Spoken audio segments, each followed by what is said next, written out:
Any Easley 3, finding slope from a table. If you remember, to find the slope from a table, you find the change in y,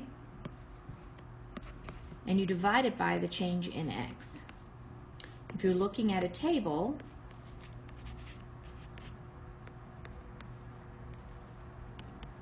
you would find the change in y, which was 2. This is the y, this is always the x, and the change in x.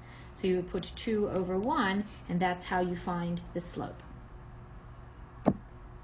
Let's look at some vocabulary. The rate of change, or the slope, is the fraction that shows the difference between the input and the output. Okay? The change in input is the x values, or what you put into the function machine. The change in output means the y values, or what you get out of the function machine. And that triangle means change. So, if you remember, you did this in Jesse Wilkins earlier, you are trying to find the pattern for the function rule. There are a few steps that help.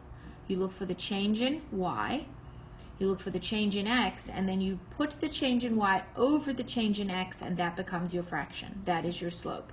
Simplify it if you can. Let's look at some examples. Looking at this example, I go from 10 to 8, and my change in y is 2.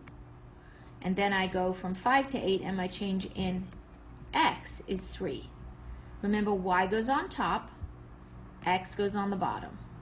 So that would be 2 over 3, and that is my slope.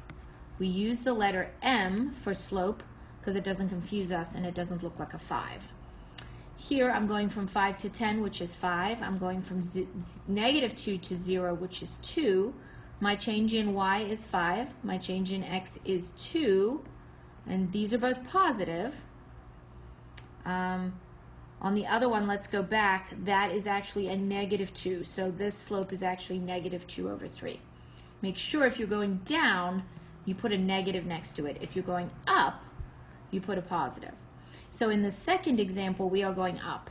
So our slope is 5 over 2. And that's what our slope is equal to.